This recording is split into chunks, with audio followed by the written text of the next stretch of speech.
Hello, everyone, and welcome to the Speak Smart podcast. Ready to dive deep into a skill that can truly unlock a world of knowledge for you? We're talking about becoming a lecture listening pro. It's way more relevant than you might think. Even if you're way past your student days, think about all those webinars, presentations, even those long-winded explanations your colleague gives. These skills apply everywhere. Absolutely. We're using a fantastic podcast episode as our guide today, one that's specifically aimed at helping English language learners get the most out of academic talks.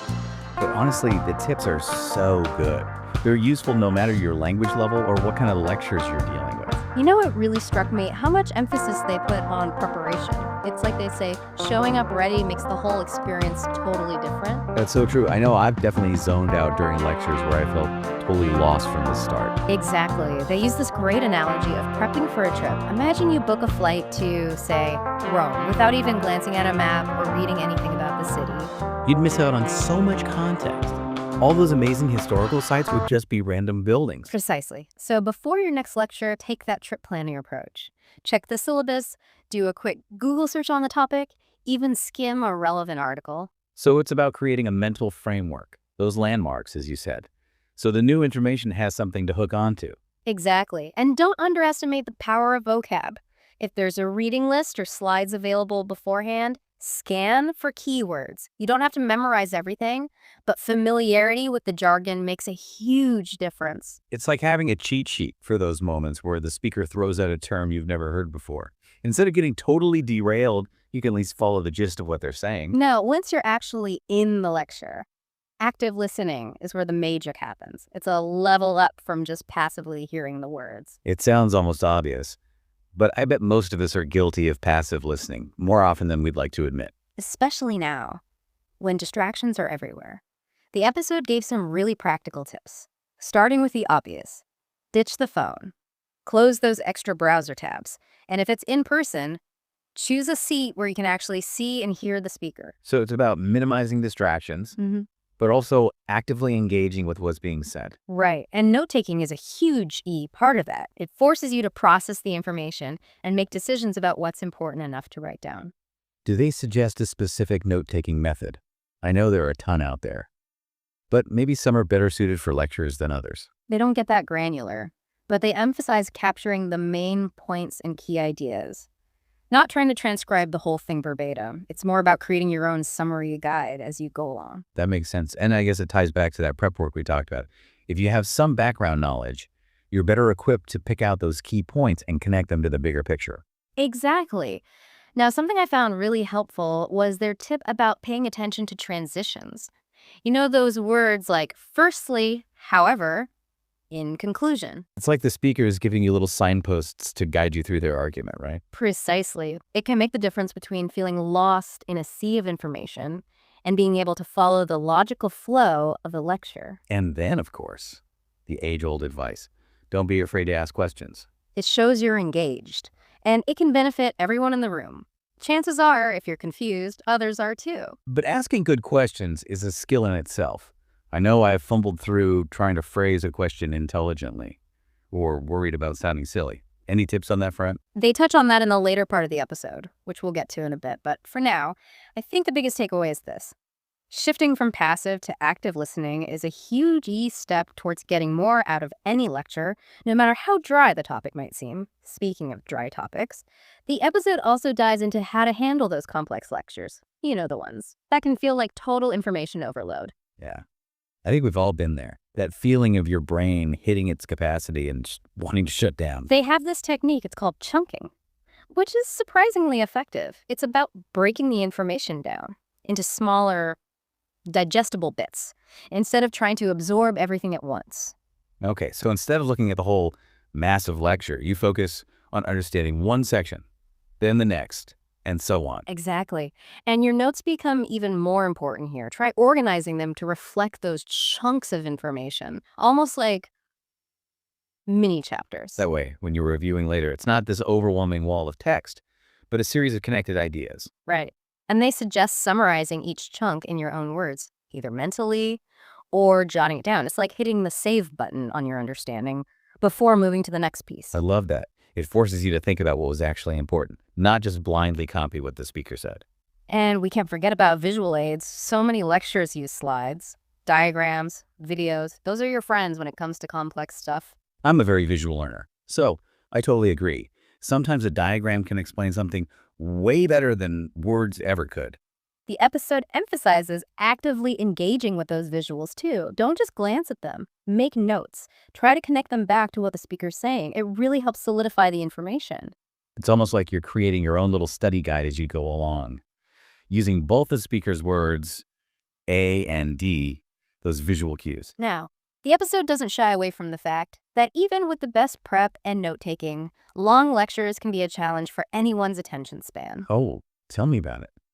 My mind has a tendency to wander off to my grocery list or what I'm having for dinner. Totally relatable. They have a whole section on staying motivated and focused, which I found super helpful. It starts with remembering why you're there in the first place. So connecting to that intrinsic motivation.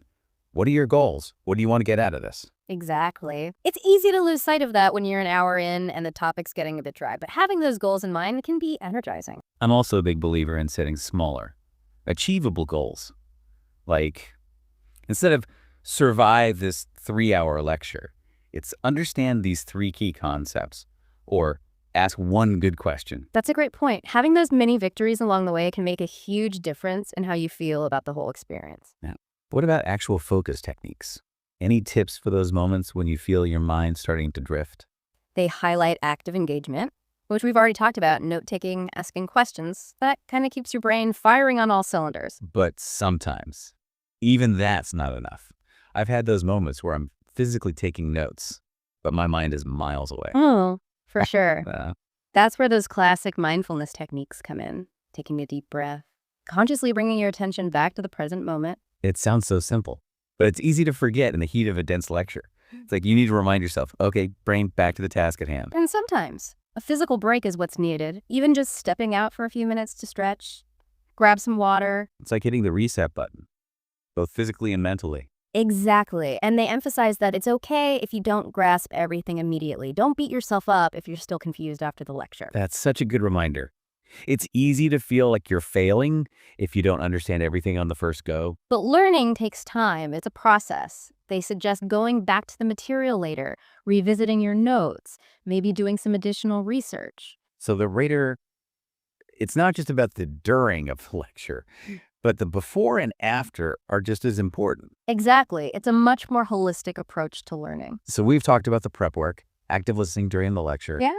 and even how to handle those mentally exhausting marathon sessions. Yeah. But I'm curious, how do these skills translate beyond the classroom or lecture hall? That's where it gets really interesting. The episode stresses that these are lifelong learning skills, applicable to so many situations. Think about work meetings, presentations, even just having a deep conversation with someone. You're right. It's not just about formal lectures. And I guess the key is practice. Yeah. The more you use these techniques, the more natural they become in any setting. Exactly. It becomes less about consciously remembering steps and more about a way you approach absorbing information. And they make this point about adaptability, which I thought was crucial. Not all lectures are created equal. Absolutely. I've been to lectures where the speaker is so dynamic and engaging, you're practically hanging on their every word, and then others where, well, let's just say coffee is your best friend. Huh.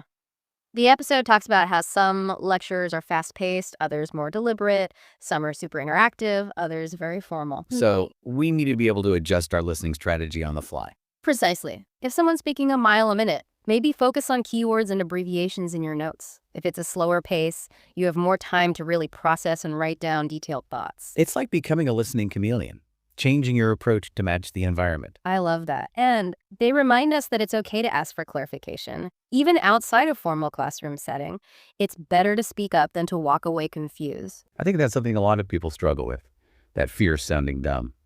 But honestly, most speakers appreciate thoughtful questions. It shows you're paying attention. And then, of course, there's the learning environment itself. We're so used to thinking about lectures as in-person events, but so much learning happens online these days. Webinars, online courses, even just watching a presentation recording, it's a whole different ballgame. Right. In a classroom, you have that immediate feedback loop. You can see if others are confused.